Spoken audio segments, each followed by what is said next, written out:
Director Bong Joon-ho isn't known for subtlety, and while a lack of subtlety is typically attributed to directors who lack the ability to present a nuanced take on a subject, that's not the case with this director. As seen with his seminal piece, Parasite, he uses the obviousness of his target to let the audience in on more specific critiques. Snowpiercer is no different, albeit it is of course the less accomplished and well-crafted piece. It's a film that truly captures the comic book aesthetic that many other films try to capture. It's brimming with excellent action set pieces that are punctuated with a near Coen Brothers-esque pitch-perfect editing. Granted, some of this is of course due to the work it's adapting. The premise is almost eye-rolling in its obviousness. In a future where a failed climate change experiment has killed all life except for the lucky few who boarded the Snowpiercer, a train that travels around the globe, a new class system emerges. Of course, the rich are living a lavish existence in the front of the train, while those less fortunate are subjected to a cruel one in the back. Think Elysium, but on a train. Just a reading of the premise lets you know what the film's thesis is. Add on top of that scenes like this,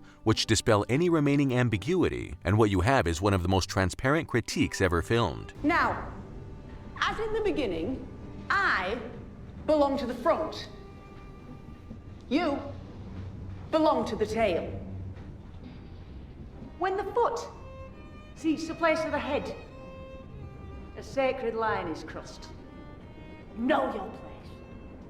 Keep your place. However, let's delve into the more specific statements that the film makes, aside from the opulence and wasteful existence of the rich. The train's societal system is literally built upon its working class. The fruits of their labor makes it possible for their society to exist in the first place. Much like in the real world, without the labor of the working class, society as we know it cannot exist. Towards the end of the film, the main figure of the train lets our protagonist know that kids are used in lieu of a part that has long been broken, but is essential for the train to run. However, as they grow, they will eventually be crushed by the train they keep running. Their whole existence is spent working to support a system that ultimately crushes them. Said system, at the same time, cannot function without the very people it flattens. It's this parasitical dynamic that Snowpiercer wishes to showcase and dissect. The director likens capitalism to a runaway train that at any moment could go off its rails and destroy those who live in said system, and yet those who benefit the most from it praise it as a deity, an engine that keeps the world running, and can only keep running if everyone devotes their lives to uphold it. The indoctrination process starts at a young age, as seen with the classroom scene, where the children praise the engine with a joyous song.